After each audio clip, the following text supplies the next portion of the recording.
चौथे यूनिट का अंतिम टॉपिक राष्ट्र निर्माण का है। इसका पहला सब टॉपिक है समर्थ लोकतंत्र। तो आज हम समर्थ लोकतंत्र की बात करेंगे।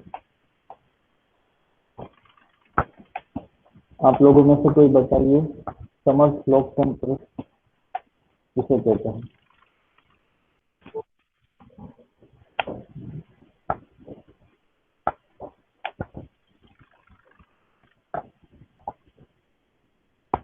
कोई लोकतंत्र किसे कहते हैं वो बताइए। चलो सर, डेमोक्रेसी। डेमोक्रेसी। तो डेमोक्रेसी की क्या विशेषता है?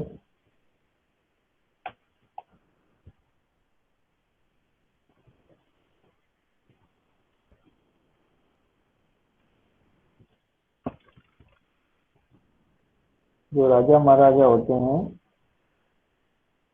उसमें वो डेमोक्रेसी उसमें और डेमोक्रेसी में क्या अंतर है?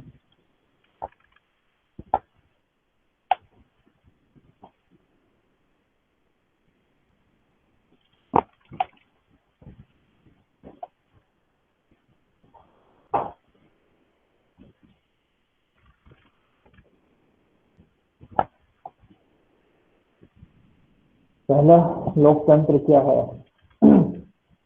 लोकतंत्र का अर्थ है जनता द्वारा जनता के हित में जनता पर शासन। By the people, for the people, of the people जो कहते हैं, यहाँ इसके बदले जनता पर शासन ऐसा शब्द यूज किया है। और इसके लिए जो वाङ्मय है 64 नंबर का, राष्ट्र समर्थ कैसे बने, इस वाङ्मय में से कुछ अंश लिए गए हैं, इसकी आज हमें चर्चा करनी है।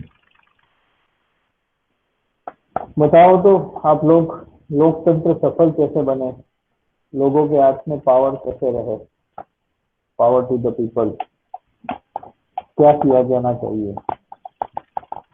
वोटिंग तो अब सब कर रहे होंगे। बताओ क्या ऐसा करें कि डेमोक्रेसी मजबूत बने?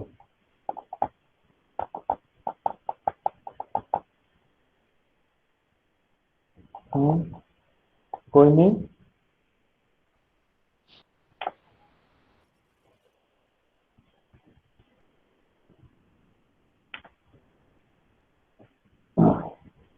सबसे पहला, हाँ कोई, हाँ बोलो बोलो।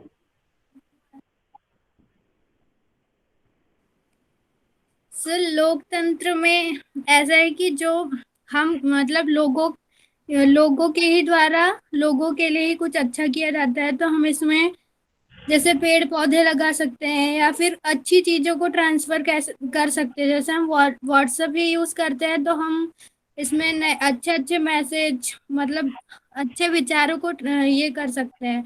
ऐसे ही हम लोगों को पेड़ लगाने के लिए वो कर सकते हैं, मोटिवेट, ब्लड डोनेशन के लिए कर सकते हैं। और यहाँ जो है ना, मुख्य रूप से डेमोक्रेसी को बचाए रखने के लिए ज्यादा जोर दिया गया है। मेन बात यहाँ पर डेमोक्रेसी, लोकतंत्र। तो ये राजनीति से संबंधित टॉपिक है थोड़ा सा। तो हेल्थ में एक डेफिनेशन ये भी है, मेंटल हेल्थ में, कि केवल कोई डिसीज ना हो उतना पर्याप्त नहीं है। हम अपनी कम्युनिटी के लिए कुछ कंट्रीब्यूट कर सके और हम कुछ प्रोडक्टिव कर सके। अगर आपको कोई शारीरिक समस्या नहीं है पर आप राष्ट्र के लिए कुछ नहीं कर पा रहे हैं, समाज के लिए कुछ नहीं कर पा रहे हैं, अपनी जो कम्युनिटी है, कम्युनिटी मतलब ये पूरा अपना एक देश है, वो भी एक कम्युनिटी है, इंडियन कम्युनिटी। एक साधारण कोई आप अपनी कास्ट को ले लो तो उसको भी, इसके लिए भी कम्युनिटी शब्द यूज होता है। हम जहाँ रहते हैं वहाँ की लोकेलिटी को भी कम्युनिटी शब्द यूज करते हैं। तो कम्युनिटी के लिए कुछ कंट्रीब्यूट करना, कि चाहे अब अपने जहाँ रहते हो वहाँ के लिए कुछ कंट्रीब्यूट करो, जैसे बताया पेड़ पौधे या ऐसा कुछ करें, या राष्ट्र के लिए कुछ करें, डेमोक्रेसी के लिए कुछ करें, तो इन सब चीज़ों के लिए ये हेल्थ में ही आता है, हेल्थ के अंतर्गत ही आता है कि अगर हम कुछ कर पाते हैं तो हम हेल्दी है। सिर्फ कोई रोग नहीं है हमारे अंदर तो उससे हम हेल्दी नहीं बन जाते, तो हेल्थ के ही अंतर्गत है। पर क्योंकि इसमें राजनीति में परिवर्तन लाने की बात है, इसलिए हम इसको कह सकते हैं कि राजनीति में हमें क्या क्या करना है उसकी इसमें चर्चा करनी है। तो पहला गुरुदेव ने कहा है अपने उत्तरदायित्वों का वहन करें। बहुत ही मार्मिक और बहुत ही जिसे कहते हैं कड़वे वचन भी इसमें दिए गए हैं। पहले पढ़ता हूँ फिर हम चर्चा करते हैं। स्वतंत्रता प्राप्त करने के साथ ही राष्ट्र के नागरिकों को जहाँ कई नए अधिकार मिलते हैं, वहीं उन पर स्वेच्छया पालन किए जाने वाले उत्तरदायित्वों का भार भी आ जाता है। इन उत्तरदायित्वों का पालन करना ही उनका स्वतंत्र राष्ट्र के नागरिकों का पात्रत्व सिद्ध करना है। किसी स्वतंत्र राष्ट्र के नागरिक अपने अधिकारों को भोगने के लिए तो तैयार रहें, पर अपने उत्तरदायित्व की ओर ध्यान न दें तो समझना चाहिए कि वे इस योग्य नहीं हुए कि उन्हें स्वतंत्रता दी जाए। तो कहते हैं कि हम स्वतंत्र होने के लायक ही नहीं है, हम तो गुलामी के ही लायक है अगर हम अपने उत्तरदायित्वों को नहीं समझते हैं। बहुत ही स्पष्ट शब्दों में लिखा है, ये क्लियर है पहला पॉइंट। इसी में आगे लिखा है, यही पॉइंट को अच्छे से एक्सप्लेन किया गया है। स्वतंत्रता हमारा जन्मसिद्ध अधिकार तभी हो सकता है कि जब हम उसके लिए पात्रत्व सिद्ध करें। जानवरों के लिए स्वतंत्रता का कोई अर्थ नहीं होता क्योंकि उनमें वह योग्यता है ही नहीं कि वे स्वतंत्र रह सके। उन्हें खुला छोड़ दिया जाए तो वे नुकसान ही करेंगे। इसी प्रकार यदि किसी ऐसे देश के नागरिकों को स्वतंत्रता मिल जाए जो उससे योग्य नहीं है तो उनके लिए यह स्वतंत्रता अनिष्टकारी ही सिद्ध होगी। कई कई राष्ट्रों में तो आजकल ये हो रहा है कि पूरा बहुत ज्यादा अव्यवस्था हो गई है, तो हो सकता है कोई शक्तिशाली राष्ट्र उनकी स्वतंत्रता को खत्म कर दे।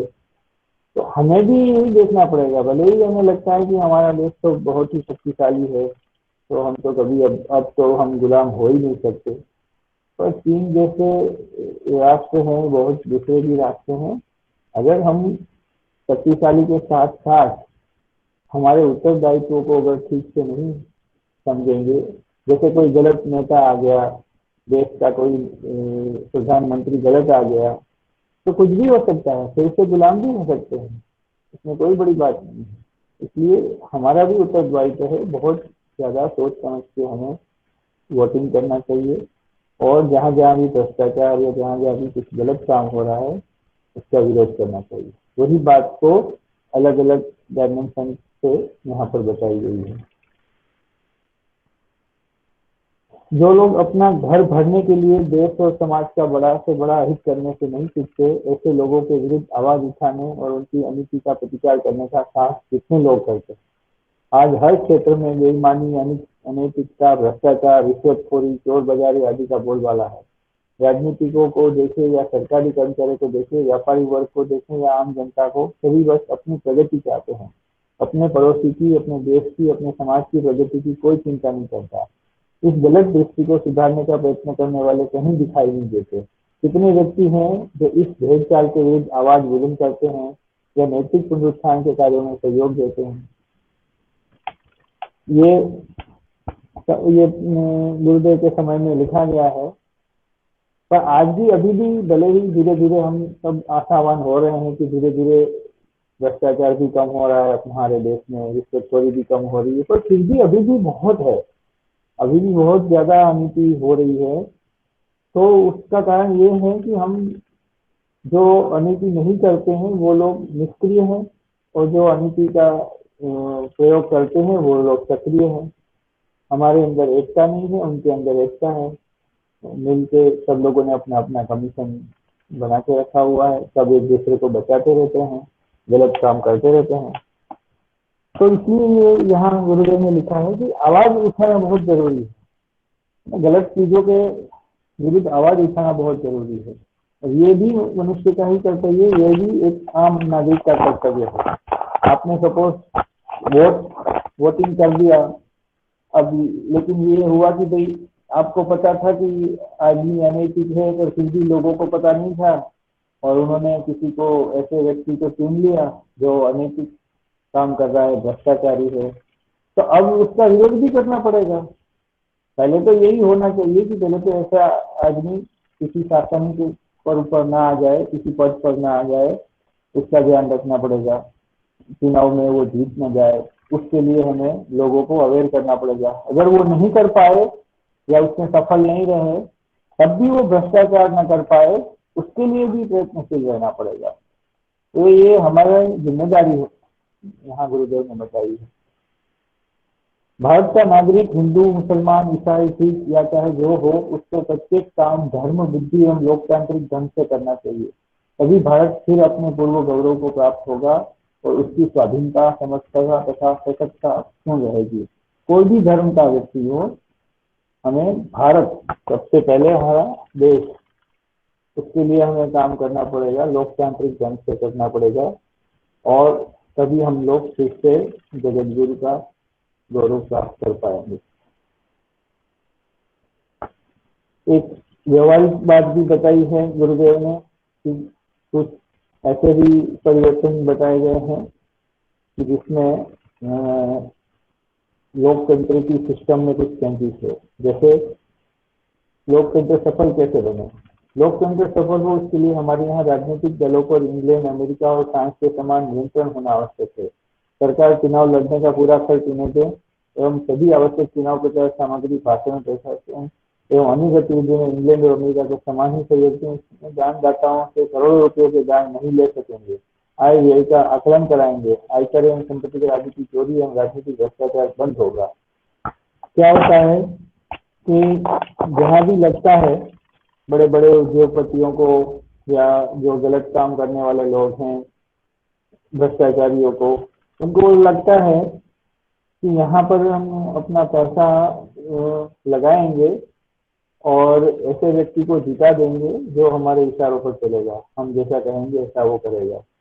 तो वो क्या करेंगे, उसके प्रचार प्रसार के लिए करोड़ों रुपए लगा देंगे। एक जगह कहते हैं ना कि कुछ लोगों को चीन से पैसा मिलता है, कहीं पर ये आतंकवादियों से पैसा मिलता है, आतंकवादी संगठनों को जो पैसा देता है वही लोग पैसा यहाँ देते हैं ताकि गलत लोग सत्ता में आ जाए, उनका खूब प्रचार प्रसार हो। तो इस तरह का जो हो रहा है, तो उसको रोकने का वही तरीका है कि पॉलिटिकल पार्टीज के ऊपर पूरा मॉनिटरिंग हो और उनको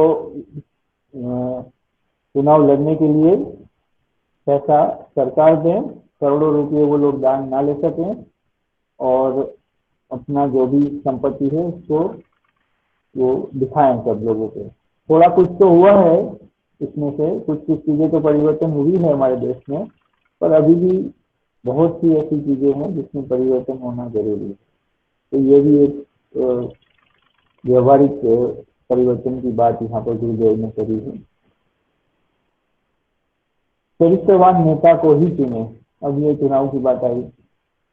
समाज को उन्नत मार्ग पर बढ़ाने के लिए नेता को स्वयं चरित्रवान होना पड़ता है, साथ ही समाज के चरित्र को ऊंचा उठाना होता है। इन दोनों कार्यों के अभाव से कोई भी समाज उन्नति के मार्ग पर अग्रसर नहीं हो सकता है। एक बात और भी है, देश का तथा समाज का उत्थान नेता पर निर्भर करता है। नेता यदि पथभ्रष्ट हुआ तो देश भी पतन की ओर अग्रसर हो जाता है। इसलिए और किसी विचार से नहीं तो अपनी रक्षा के विचार से ही हमको बहुत छानबीन कर अपना नेता चुनना होगा। आज की हमारी बहुत सी परेशानियों की जड़ हमारा गलत नेता भी हो सकता है। जर्मनी में कहा जाता था कि एक समय इतना ज्यादा शक्तिशाली था कि वो पूरे विश्व में शक्तिशाली देशों में से गिना जाता था और पूरे विश्व पर भी वो कब्जा भी कर सकते थे। लेकिन क्या हुआ, शांति एक नेता मिल गया उनको, हिटलर, और पहले तो उन्होंने दूसरे लोगों का नुकसान किया, फिर जर्मनी का भी बहुत नुकसान हुआ। तो इस तरह से ऐसे लोग आ जाते हैं। तो कहते हैं कि चरित्रवान नेता को चुने, बहुत अच्छे से देखे कि इसके अंदर क्या क्या क्वालिटीज है, थोड़ी सी भी क्या कुछ आध्यात्मिकता है, भले ही किसी भी धर्म का हो, तो अंदर आध्यात्मिकता है कि नहीं। अपना नेक्स्ट टॉपिक वही है, आध्यात्मिक स्वास्थ्य। तो वो हम इसको देखें, क्या किया समाज के लिए, वो क्या करता है, उसकी क्या योजना है, वो देखते हुए इसको चुनना चाहिए। कुशल नेता को ही चुने, जो दूरदर्शी नहीं है वह निकट की पहेलियों में भी कष्ट उठाएगा। वही आदर्श पुरुष है जो काम की कठिनाइयों को दूर करने का पहले ख्याल करता है, उसकी सफलता की बात पीछे सोचता है कि भाई बहुत बड़ी बड़ी बात नहीं, पहले तो जो जो समस्याएं हैं, जैसे सफाई की समस्या है, दूसरी सब समस्याएं हैं, अच्छे रोड्स नहीं है, बिजली नहीं है, पानी नहीं है, वो सब कठिनाइयों को दूर करने की बात सोचता है। फिर वो सोचता है कि फिर हमारा देश है वो सुपर पावर बनेगा। प्राचीन काल में आदमी आत्मोन्नति के लिए शिक्षा प्राप्त करते थे, आज के लोग दूसरों से प्रशंसा प्राप्त करने के लिए शिक्षा प्राप्त करते हैं। जो आदमी सच्चा है, थोड़े से सीधे रास्ते चलता है तथा दूसरों की बातें सुनकर मन में उसकी समीक्षा करता है, वही व्यक्ति देश में, समाज में तथा परिवार में उच्च स्थान प्राप्त करता है तथा अगुआ बन सकता है। कौन कैसा नेता? जो सच्चा है, वो के अंदर कोई गलत बात नहीं है, ठोस है, सीधे रास्ते चलता है, गलत रास्ते नहीं चलता, दूसरों की बातें सुनकर मन में उसकी समीक्षा करता है, सबसे वो सजेशंस मांगता है। जैसे कहते हैं ना, मन की बात के लिए भी आप सजेशंस दे सकते हो, गवर्नमेंट ऑफ इंडिया के लिए सजेशन दे सकते हो, एजुकेशनल पॉलिसी के लिए भी आप सजेशन दे सकते हो। ये सब पहली बार हुआ है हमारे देश में, बहुत कम लोग सजेशन दे पाते थे। आज ये है कि कोई भी व्यक्ति ऑनलाइन माध्यम से सजेशन दे सकता है। वही व्यक्ति देश में, समाज में तथा परिवार में उच्च स्थान प्राप्त कर सकता है तथा अगुवा बन सकता है। ऐसे व्यक्ति को ही लोग नेता अपना चुनते हैं। नेतृत्व पहले विशुद्ध रूप से सेवा का मार्ग था, अब ये है नेतृत्व का व्यवसायीकरण। जो व्यवसायीकरण हो गया, लोग पैसा कमाने के लिए पॉलिटिक्स में जाते हैं, तो वो गलत है। तो इसमें गुरुदेव लिखते हैं, नेतृत्व पहले विशुद्ध रूप से सेवा का मार्ग था, एक कष्टसाध्य कार्य था जिसे थोड़े से सक्षम व्यक्ति ही कर पाते थे। वे पाते नहीं, कुछ गवाते ही थे। स्वेच्छापूर्वक कठिनाई का मार्ग चुनते थे, बिना किसी कामना महत्वाकांक्षा के वे समाज में समव्याप्त क्रियापतन के निर्वाह हेतु प्रयत्नशील रहते थे। पर अब तो स्थिति ठीक उल्टी हो गई है। अन्य व्यवसायों की भांति नेतागिरी भी एक व्यवसाय बन गया है, ऐसा व्यवसाय जिसमें अपना कुछ भी नहीं लगाना पड़ता, बस थोड़ी चतुरता का होना काफी है। न श्रम लगाने की जरूरत, न किसी प्रकार की पूंजी, मुफ्त में मात्र जुबान चलाते रहने से ही इतना मिल जाता है कि अपनी गाड़ी सुगमता से चलती रहे। अवसर का लाभ उठाने की कला में निपुण हो जाने पर तो कभी कभी मालामाल होने का अप्रत्याशित संयोग भी बैठ जाता है। तो ये आजकल व्यवसायीकरण हो गया है कि कुछ पढ़ाई में भी मन नहीं लग रहा है, न कोई पैसा है इन्वेस्टमेंट करने के लिए, साहस भी नहीं करना है, बस क्या करना है, नेता बन जाना है और उसके द्वारा भ्रष्टाचार से, गलत मार्गों से पैसा कमाना है। तो ये आजकल लोगों में दिमाग में इस तरह का हो गया, पर वास्तव में ऐसा नहीं है। नेता बनना मतलब दिन रात एक करके जो समस्याएं हैं उसको दूर करने के लिए प्रयत्नशील रहना। विजेताओं की मांग, ध्वंस पहले ही बहुत हो चुका, उसमें नेताशाही तोड़ फोड़ की एक कड़ी और जोर देने से कुछ बनेगा नहीं, बिगड़ेगा ही। बनता तो सृजन से ही है। सृजन शक्ति का मर्म समझने वाले और उस परम अगाध विश्वास लेकर त्याग बलिदान के आदर्श प्रस्तुत करते हुए अग्रसर होने वाले मानवता के शिल्पी ही आज चाहिए। समय सृजेताओं की ही मांग कर रहा है। आज का समय यही है कि जो सृजेता हो, क्रिएशन करे, कुछ नया करे।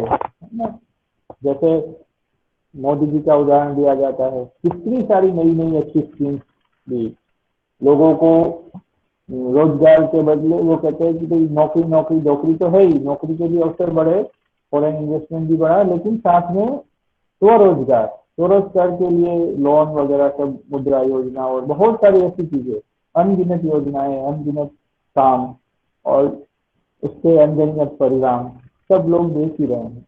तो गुरुदेव ने भी ये कई समय पहले बता दिया था कि हमें ऐसे सृजताओं की जरूरत है। तो यहाँ पर अपना आज का ये टॉपिक कंप्लीट होता है, राष्ट्र निर्माण में समर्थ लोकतंत्र। समर्थ लोकतंत्र में फिर ये सब भी आप लिख सकते हैं कि वोटिंग वगैरह का किस तरह से वो सुचारू रूप से चले। पहले तो क्या होता था, जब ये वोटिंग मशीन नहीं थी तो जो गुंडे लोग हैं वो सब जबरदस्ती वोट करवा देते थे, फिर बोगस वोटिंग बहुत होता था। अब धीरे धीरे वो सब चीज़ों में काफ़ी कुछ कंट्रोल आने लग गया है। तो ये सारी चीज़ें भी है जिससे लोकतंत्र है वो समर्थ बनता है कि हम इस तरह के परिवर्तन करें तो समर्थ लोकतंत्र बने। आप लोग कुछ बताओ, आज की परिस्थिति के विषय में आपको क्या लगता है कि हमारी डेमोक्रेसी में क्या सुधार होना चाहिए, हमारे लोकतंत्र में क्या सुधार होना चाहिए?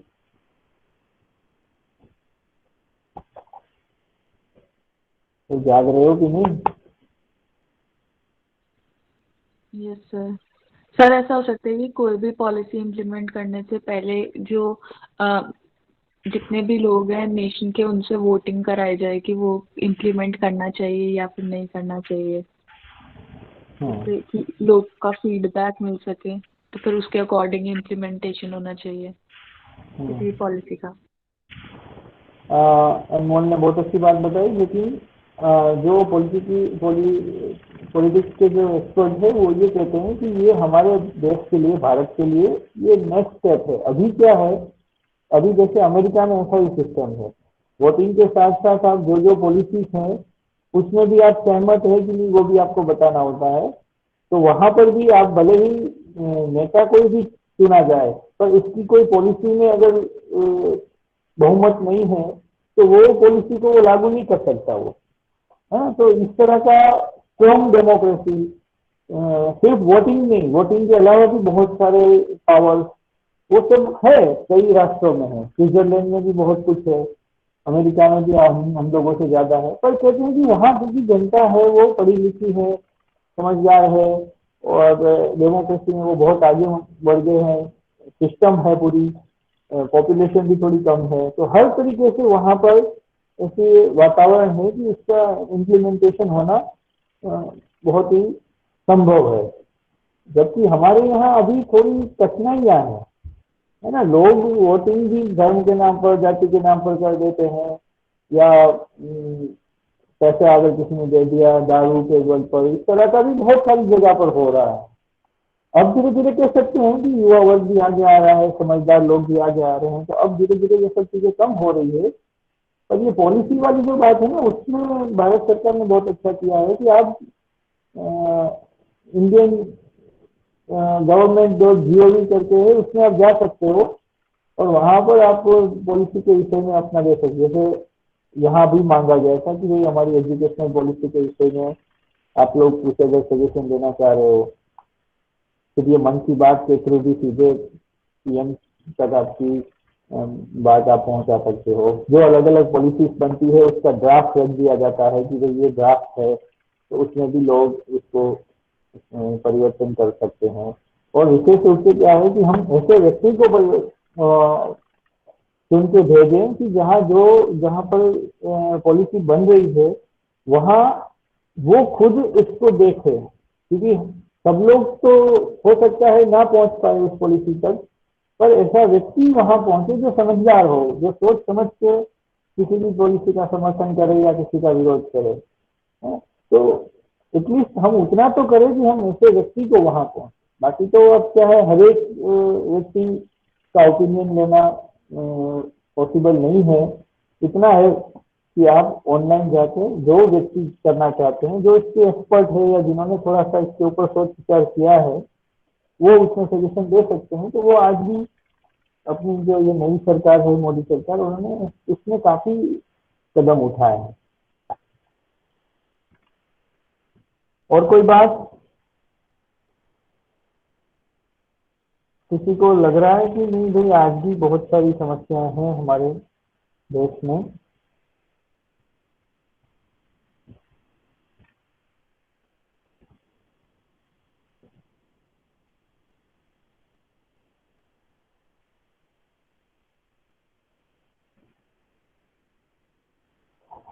इस टॉपिक में और किसी को कुछ जोड़ना है, कुछ पूछना है?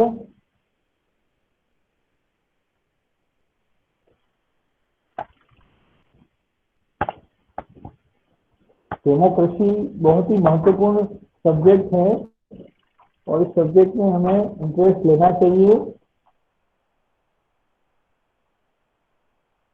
अगर सक्रिय नहीं होंगे तो बुरे लोग तो सक्रिय हो ही जाएंगे। वो वहाँ हो गया।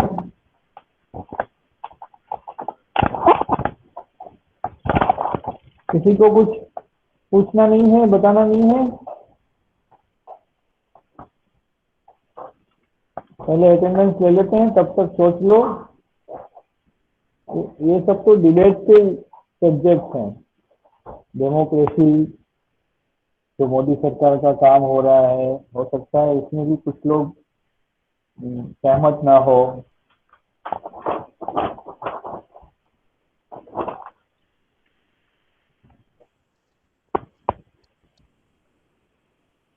पहले अटेंडेंस ले लेते हैं। Akanksha, present sir. Anshal, yes sir. Anmol, present sir. Anu, Anuradha,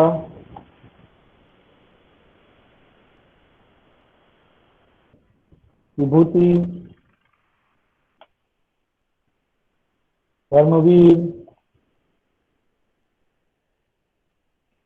विद्या, present sir. Mahip,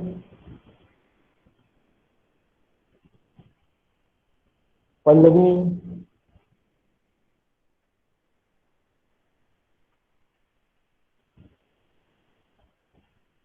Rajnandini, present sir. Sakshi, present sir.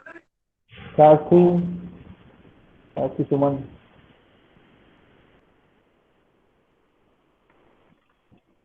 शिखा,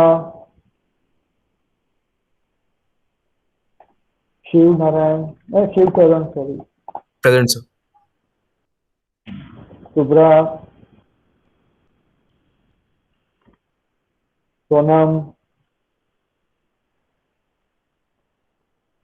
श्वेता, प्रेजेंट सर। एब्सेंट के नाम बोल रहा हूँ मैं।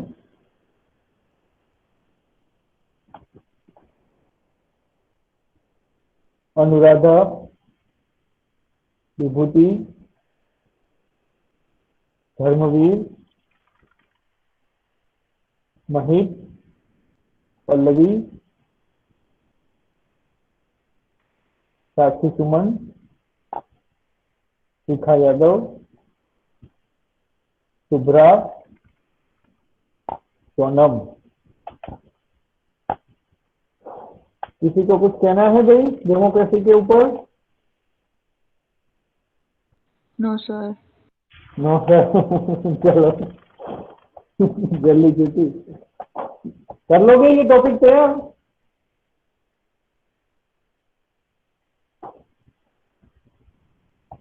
ठीक है, शांति पाठ करते हैं।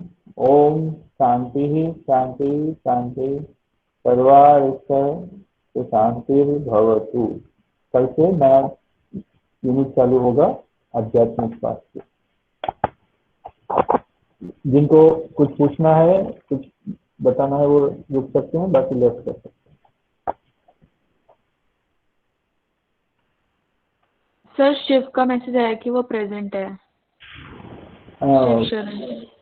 जस्ट हाँ